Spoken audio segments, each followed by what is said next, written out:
Bonjour, dans cette vidéo, on va corriger un exercice de calcul des besoins nets. Donc un produit fini, PF, est constitué de deux articles S, chaque S étant fabriqué à partir de 0,5 kg de l'article M. Donc voici la nomenclature multiniveau de produit fini. Voici le niveau 0, c'est le produit fini. Le niveau 1, il contient l'article S, donc il contient PF contient 2 fois S, et chaque S il contient 0,5 kg.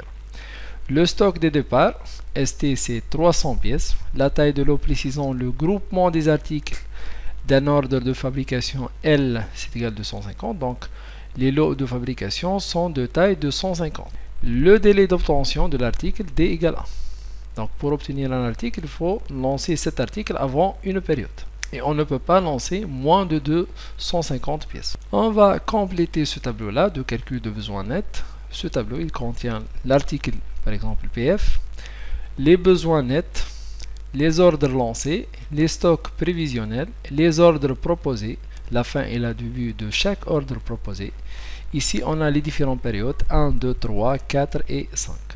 Donc le stock de départ, c'est 300 pièces, le lot, c'est 250 pièces, et le délai d'obtention de l'article, c'est égal à 1.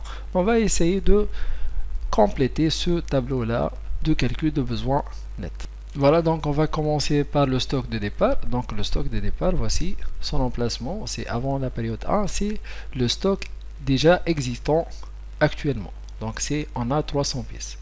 Par la suite, on a besoin de 100 pièces. Donc 100 pièces, on a dans le stock 300 pièces, donc il reste 200 pièces et on n'a pas besoin d'ordre de fabrication pour la période 1. Voilà, donc on va avoir 200 pièces qui restent dans le stock et on n'a pas d'ordre proposé de fabrication. Pour la période 2, on a besoin de 150 pièces. Or, on a dans le stock déjà 200 pièces. Donc on n'a pas besoin de lancer des ordres de fabrication et il reste dans le stock 50 pièces. Voilà les 150 pièces restantes dans le stock prévisionnel et on passe à la période 3. Donc on a besoin de 150 pièces. Il y a seulement 50 pièces dans le stock, donc on va lancer un lot de 250. Il faut faire attention ici qu'on ne peut pas lancer moins de 250 pièces. C'est la taille de lot de fabrication.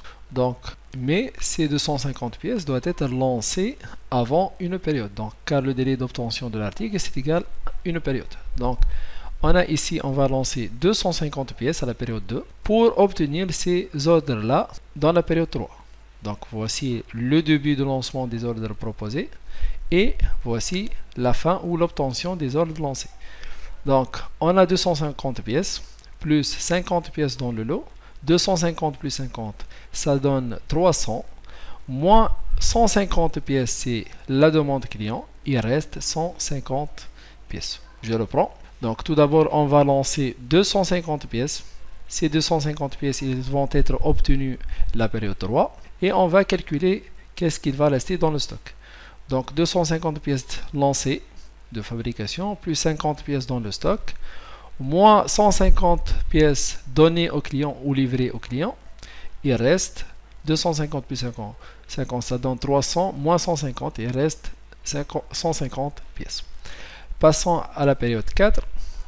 Donc, on a besoin de 200 pièces. Or, on a seulement dans le stock 150 pièces. Donc, on a besoin de 50 pièces.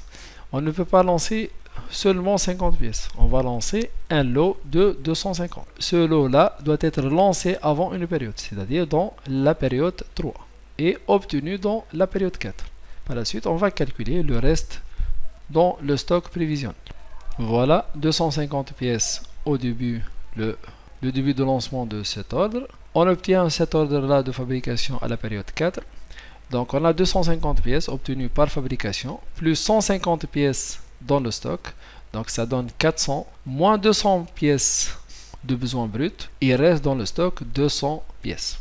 Et enfin, dans la période 5, on a besoin de 250 pièces. On a seulement 200 pièces dans le stock.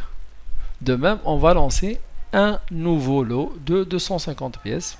Ce lot-là doit être lancé avant une période, car le délai d'obtention de l'article D égale 1, c'est-à-dire dans la période 4. Voilà, on va lancer 250 pièces pendant la période 4 et on va calculer le reste dans le stock.